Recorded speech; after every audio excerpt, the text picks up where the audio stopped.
Medicity hospitals వారి ఆధ్వర్యంలో ఒక బ్రహ్మాండమైన క్యాంపును ఏర్పాటు చేయడం జరిగింది. కామన్గా కొన్ని హాస్పిటల్స్ పబ్లిసిటీ కోసము నామమాత్రంగా గంట సేపు టెంట్ వేసుకుని క్యాంపు పెట్టి పబ్లిసిటీ చేసుకునే ప్రయత్నం చేస్తారు.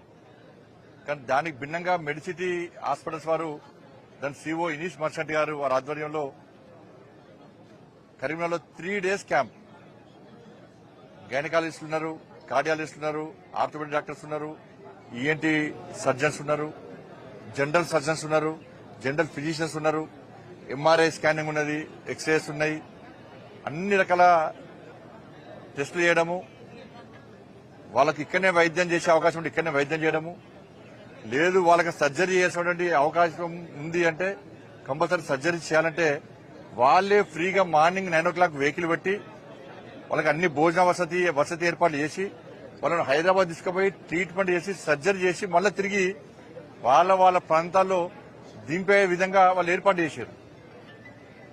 కాబట్టి మంచి స్పందన వస్తున్నది. ఇది ఇవాళ రేపు ఎల్లుండి 3 days ఈ మెడిసిటీ ఆధ్వర్యంలో ఈ క్యాంపును ఏర్పడడం చాలా బ్రహ్మాండమైన క్యాంపు. ఎందుకంటే ఇవాళ రేపు మనం వైద్యో నారాయణో హరి అన్నాం. కానీ తెలంగాణ రాష్ట్రంలో అన్ని హాస్పిటల్స్ చాలా హాస్పిటల్స్ సేవ చేసే ప్రయత్నం చేస్తున్నాయి. కొన్ని హాస్పిటల్స్ పేరు చెప్తే బాధపడతారు. వాళ్ళ హాస్పిటల్స్ పోతే ఉన్న ఆస్తిపాస్తులు అమ్మినా కూడా ట్రీట్మెంట్ చేయలేని పరిస్థితి.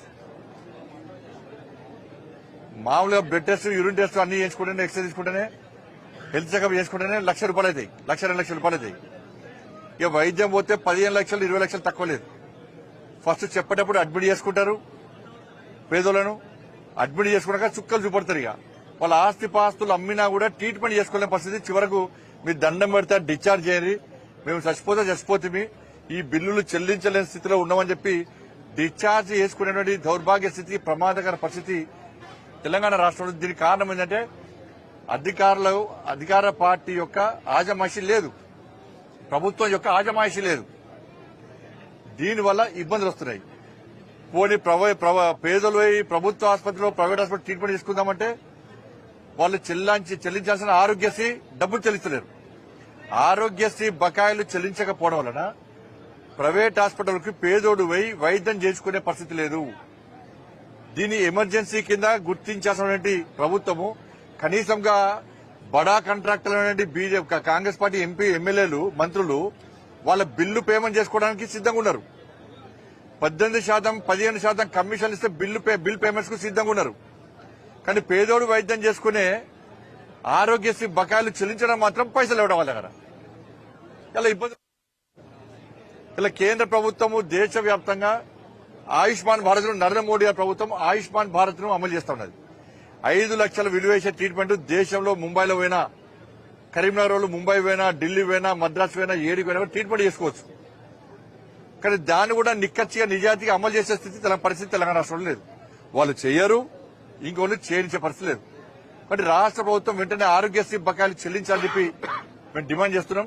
అందుకే భారతీయ జనతా పార్టీ ప్రభుత్వం వస్తే విద్యా వైద్యానికి ప్రాధాన్యత ఇస్తామని చెప్పినాం. భారతీయ జనతా పార్టీ ప్రభుత్వం వస్తే నిబంధనలకు అనుగుణంగా అర్హులైన వ్యక్తులందరూ కూడా ఉచిత వైద్యం, ఉచిత విద్య అందిస్తామని చెప్పి ప్రామిస్ చేస్తాం. మా ప్రభుత్వం నెక్స్ట్ రావడానికి సిద్దంగా ఉంది. తెలంగాణ రాష్ట్రంలో మా ప్రభుత్వం ఏర్పడే వెంటనే ఉచిత విద్య, ఉచిత వైద్యం పక్కా అందిస్తాం. దాంతోపాటు రాత్రి కురిసినటువంటి వడగళ్ల వానల వల్ల తెలంగాణ రాష్ట్రంలో అనేక ప్రాంతాలు అతలాకుతలమైనవి. ముఖ్యంగా రైతాంగం అంతా నష్టపోయింది. దానిలో ముఖ్యంగా ఉమ్మడి కరీంనగర్ జిల్లా, ఉమ్మడి మెదక్ జిల్లా, ఉమ్మడి ఆదిలాబాద్ జిల్లాలో తీవ్ర నష్టం జరిగింది. మొత్తం పంటలన్నీ సర్వనాశనం అయిపోయినాయి. వరి గాని, పత్తి గాని, మామిడి గాని మొత్తం కనీసం చేతికి రాకుండా ఇవాళ మొత్తం చాలా ఇబ్బంది పడే పరిస్థితి, రైతులు ఇబ్బంది పడే పరిస్థితి వచ్చింది. ఇలా ఎక్కడికక్కడ రైతులు హరిగోసపడుతున్నారు, ఏడుస్తున్నారు రైతులందరూ కూడా. కాబట్టి అనుకోకుండా వచ్చిన విపత్తు కావచ్చు, అనుకోకుండా వచ్చిన అకాల వర్షాలు, వడగల వానలు కావచ్చు. కానీ ప్రభుత్వం వాళ్ళు ఆదుకోవాల్సిన అవసరం ఉంది. ఎందుకంటే 10 సంవత్సరాల కేసీఆర్ పాలనలో అకాల వర్షాల వల్ల, వడగళ్ల వాన వల్ల ఇదే చామనపల్లి, ఇప్పుడు మనం ఉన్న చామనపల్లికి పోయినసారి నేను వచ్చి చూసిపోయినా కేసీఆర్ ప్రభుత్వంలో అకాల వర్షాలు నష్టపోతే ఎకరాలకు ఎకరాలు కుటుంబాలు నష్టపోతాం, రోడ్ల మీద పడ్డారు. వాళ్ళ జీవితాలు మొత్తం నష్టమైపోయినాయి. కేసీఆర్ అనే వ్యక్తి తుపాగ్రామి టోపీ పెట్టుకున్నాడు, చేతిలో కట్టబట్టుకున్నాడు, వచ్చి రేపే 10,000 రూపాయలు ఇస్తాడు, పోయిండు. లాపత్తలు కూడా అడ్డే వీకెండ్ హెలికాప్టర్లు వచ్చి అడ్డే వీకెండ్ రాలేగా. కేసీఆర్ గుణపాఠం చెప్పారు. 10 సంవత్సరాల్లో ఏ ఒక్క రైతుకు నష్టమైనందుకు ఒక్క రూపాయి ఇచ్చిన దాఖలు కేసీఆర్ ప్రభుత్వంలో. మరి ఈ ప్రభుత్వం వచ్చి 15 నెలలైంది, 16 నెలలైంది. రైతులను ఆదుకునే దాఖలాలు లేవు. ఇవాళ ఇప్పుడు వడగళ్ల వాన వల్ల నష్టపోయిన రైతులకు రాత్రి ఉరుములు మెరుతుందో మొత్తం నష్టపోయారు. రాష్ట్ర ప్రభుత్వం యుద్ధ ప్రాతిపదికన వెంటనే దీని మీద వాళ్ళకి నష్టపరిహారం ఇవ్వాలి. రైతులు నష్టపోకుండా చూడాలి, వాళ్ళని ఆదుకునే విధంగా ప్రయత్నం చేయాలి, వాళ్ళని సంతోషపెట్టాలి. మళ్ళీ ఈ పేరుతోని మీరు సర్వే చేయండి, నివేదికలు తెప్పించుకోండి, ఇబ్బంది లేదు. కానీ ఏదంటే ఈ కాంగ్రెస్ పార్టీ కేసీఆర్ ఎట్లా చేసాడు గట్టినే చేస్తున్నారు. కేసీఆర్ ఏం చేసిండు, సమీక్షల పేరుతోని, సర్వేల పేరుతోని, నివేదికల పేరుతోని టైంపాస్ చేసి ఈ పంట అయిపోయినాక నెక్స్ట్ పంట వేసుకునే దాకా ఏం రూపాయి చేయలే. రైతులు ఏం చేశారు, పాత నష్టం మర్చిపోయారు. ఇక సరే ఈసారైనా నష్టాన్ని మనం నివారించుకుందామని చెప్పి మళ్ళీ పంట వేసుకున్నారు. ఈ ప్రభుత్వం అదే చేస్తుంది. ఇప్పుడు చూడండి, ఇక నేను వెంటనే ప్రభుత్వం డిమాండ్ చేస్తున్నా, మీరు వారం రోజుల పాట నివేదిక తెప్పించుకోండి, మీరు సమీక్ష చేయండి, సర్వేలు తెప్పించుకోండి. వారం రోజుల పాట నష్టపోయిన రైతులను ఆదుకోవాల్సిన బాధ్యత వల్ల రాష్ట్ర ప్రభుత్వం మీద ఉంది. వరి నష్టపోయారు, మామిడి నష్టపోయారు, పత్తి నష్టపోయారు, కానీ ఆదుకో మక్కలు కూడా నష్టపోయారు. కానీ ముఖ్యంగా ఉమ్మడి కరీంనగర్ జిల్లా, ఉమ్మడి మెదక్ జిల్లా, ఉమ్మడి ఆదిలాబాద్ జిల్లాతో పాటు ఇతర ప్రాంతాలు నష్టపోయారు. కాబట్టి వాళ్ళందరినీ ఆదుకోవాల్సిందిగా ఇలా రాష్ట్ర ప్రభుత్వం మీద డిమాండ్ చేస్తున్నాం.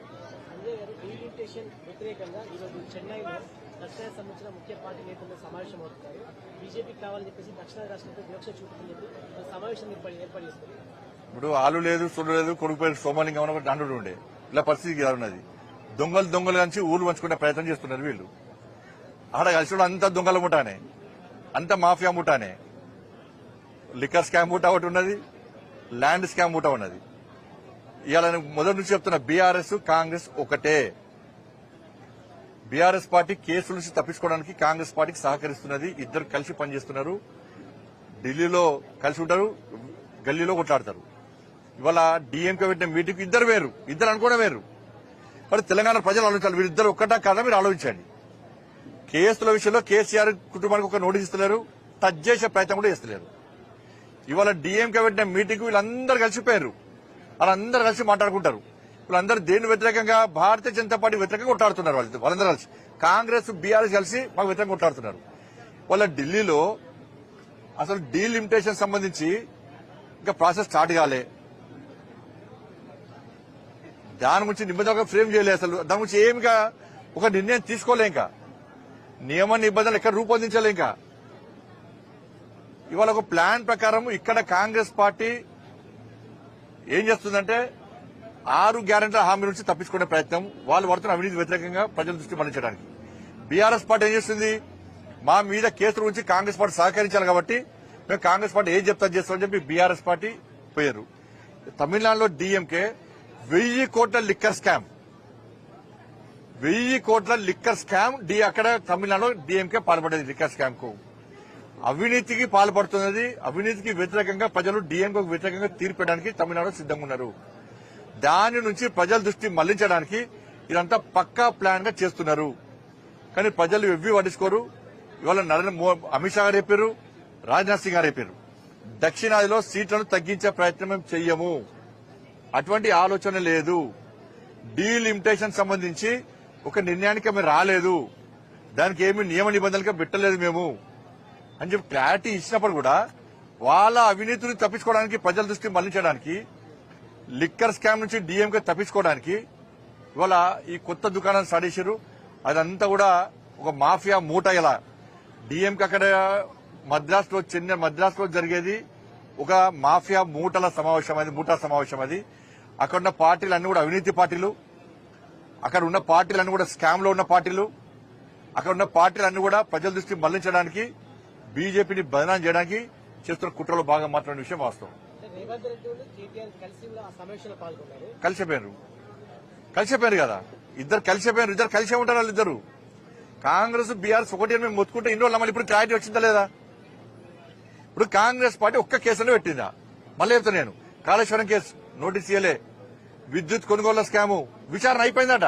కానీ కేసీఆర్ ఇంతవరకు అసలు దానిలో ఆరోపణలు ఉన్న వ్యక్తి కేసీఆర్ గారే. కేసీఆర్ గారిని కనీసం విలువలకు నోటీస్ ఇయ్యలే, విచారణ పూర్తి అయిపోయిందట. మరి విచారణ పూర్తి అయిపోయిన రిపోర్ట్ ఏమైంది? ఫోన్ ట్యాపింగ్ ఏమైంది? ఇవాళ ఏమైంది? కేసీఆర్ నోటీస్ ఇచ్చిరా? కేసీఆర్ కొడుకు నోటీస్ ఇచ్చిరా? ఏమైంది? డ్రగ్స్ కేసు ఏమైంది? ఫామ్ హౌస్ కేసు ఏమైంది? ఈ ఫార్ములా కేసు ఏమైంది? ఇవన్నీ ఏమైనాయి సార్? ఇక్కడ మేము కాంగ్రెస్ ఒక సమావేశం నిర్వహించింది, ఆ డీలిమిటేషన్ సమావేశానికి మేము వెళ్ళలేదు. మేము కాంగ్రెస్ కు వ్యతిరేకం. అక్కడ డిఎంకే పెట్టింది కాబట్టి మేము వెళ్ళాము. జాతీయ రాజకీయాల్లో మళ్ళీ కేసీఆర్ కీలక పాత్ర పోషించబోతున్నారని చెప్పేసి కేటీఆర్ ఒక ప్రకటన చేశారు. భయపడతారు జనం, భయపడతారు. కేసీఆర్ అంటేనే ఇప్పటికే భయపడుతున్నారు కేసీఆర్ చూసి. ఏమైంది? మహారాష్ట్రలో ఇది విక్తం అది విక్తం ఉన్నది బీఆర్ఎస్ పార్టీ. ఏం వీకిర్రు? ఫామ్లో గడ్డి విక్కుని కూర్చున్నాడు కేసీఆర్. మేము యూపీలో పోయి పోటీ చేస్తామన్నారు, గుజరాత్ పోయి పోటీ చేస్తామన్నారు, క్యాండిడేట్ దొరకలే. మీ జాతీయ అధ్యక్షుడు బీఆర్ఎస్ మళ్ళీ టీఆర్ఎస్ అవుతుంది. ఇవాళ ఏ రాష్ట్రంలో మీరు కమిటీలు వేసారు, ఏ రాష్ట్రానికి అధ్యక్షులు వేసారు? మీ పార్టీ ఏంది? మీకు ఒక విధి విధానాలు లేవు. మీకు ఒక జాతీయ అధ్యక్షుడు ఎవరు? మీకు ఉన్న ఆంధ్రప్రదేశ్ అధ్యక్షుడు ఆయన వీకెండ్ అయిపోయాయి. అది ఈ మభ్యపెట్టే మాటలు. బీఆర్ఎస్ పార్టీ ఫామ్ హౌస్ కే పరిమితమవుతుంది. ఏదో అనుకుంటున్నారు బయట రాయడం వల్ల జనం వస్తారు, ఆరాధనలు పడతారు అనుకుంటున్నారు. తెలంగాణ రాష్ట్రంలో కాంగ్రెస్ పార్టీ మీద ప్రజలు పూర్తి వ్యతిరేకతున్నది వాస్తవం. కానీ ప్రత్యామ్నాయం ఎవరు అనుకుంటున్నారు? భారతీయ జనతా పార్టీని ప్రత్యామ్నాయం అనుకుంటున్నారు. అందుకే మొన్న జరిగిన ఎమ్మెల్సీ ఎన్నికల్లో భారతీయ జనతా పార్టీ అనుకూలంగా తీర్పునిచ్చారు. ఇక్కడ నెక్స్ట్ ఏర్పడేది భారతీయ జనతా పార్టీ ప్రభుత్వం, నరేంద్ర మోడీ రాజ్యం, రామరాజ్యం తెలంగాణ రాష్ట్రంలో రాబోతున్నది. ముమ్మాటికి నిజం. బీఆర్ఎస్ పార్టీని పట్టించుకునే స్థితిలో లేరు. వాళ్ళకి క్యాడర్ లేదు, లీడర్షిప్ లేదు, కొట్టాడే కెపాసిటీ వాళ్ళకి లేదు. సార్, రాజ్నాథ్ సింగ్ అమిత్ షా ఇద్దరు సీట్లు తగ్గవు అని మాత్రమే అంటున్నారు. సీట్లు పెరగవు అని హామీ ఇవ్వట్లేదు. అక్కడ మాత్రమే పెరుగుతాయి, పెరిగే సీట్లన్నీ.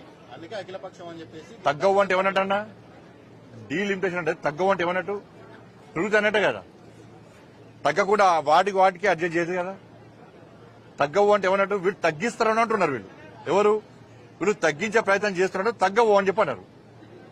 కాబట్టి ఇంకా దానికి విధి విధానం రానే రాలేదు. ఇంకా నేను డీలిమిటేషన్ సంబంధించి ఇంకా విధి విధానం రానే రాలేదు. తగ్గుతాయి పెరుగుతాయి ఇంకా క్లారిటీ లేదు. లేనప్పుడే మీటింగ్ పెట్టుకుని తమిళనాడు ఎన్నికలు జరగబోతున్నాయి, క్లారిటీ చెప్తున్నాం. ఎన్నికలు జరగబోతున్నాయి. 1000 కోట్ల లిక్కర్ స్కామ్ లో డిఎంకే దాన్ని ఇరికింది. ప్రజలకు సమాధానం చెప్పుకోలేని స్థితి.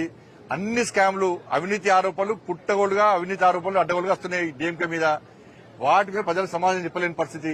కాబట్టి ఈ దక్షిణాది పేరుతోని ప్రజలు ఎవ్వి నమ్మరు. దక్షిణాదిలో నెక్స్ట్ వికసించేది కమలం. తెలంగాణలో వస్తున్నది, ఆంధ్రప్రదేశ్ లో మా రాజ్యం ఉన్నది, కర్ణాటకలో కాంగ్రెస్ పార్టీ వ్యతిరేకతున్నది, బీజేపీ రాజ్యం రాబోతున్నది. తమిళనాడులో డిఎంకేను తీసుకుపోయి ఆ సముద్రంలో కలిపే ప్రయత్నం చేస్తున్నారు. ఆడ బీజేపీ రాజ్యం రాబోతున్నది. కాబట్టి దక్షిణాదిలో వీసేది కమలం, భారతీయ జనతా పార్టీ గడుపు మోడీ రాజ్యం. ధన్యవాదాలు.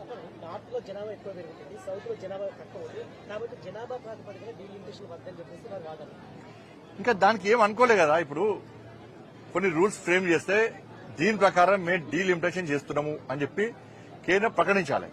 అప్పుడు వాళ్ళ యొక్క ఆలోచనలను, వాళ్ళ యొక్క సూచనలు పెట్టాలి. ఇంకా ఏం లేదని చెప్తే ఆల్లేదు చూడలేదు, కొడుకు సోమలింగం అన్నట్టు ఏం లేనే లేదు దాని మీద. ఇక ఆ ప్రయత్నాలు ప్రారంభం కాలే. అంత ప్లాన్ ఇదంతా కూడా. ఎప్పుడైతే అమిత్ షా గారు, రాజ్నాథ్ సింగ్ గారు క్లారిటీ ఇచ్చిన తర్వాత దక్షిణాది రాష్ట్రాల్లో కూడా ప్రజల పూట క్లారిటీ వచ్చేసింది. వీళ్ళ జిమ్మికులు చెల్లాయి. ఈ మూట అంతా కలిసి ఏం చేసినా కూడా ఆ చెంబలేలు మూటలకన్నా వీళ్ళు కూడా చెంబలేలు మూట అంతా ఒక్కటే రాత్రి అంతా దొంగతనాలు చేసి రాత్రి కూడా అందరూ కలిసి పంచుకుంటారట.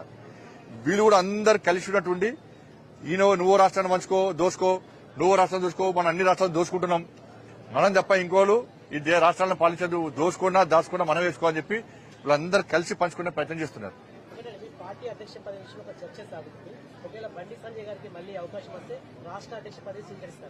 నేను లైన్ లో లేను.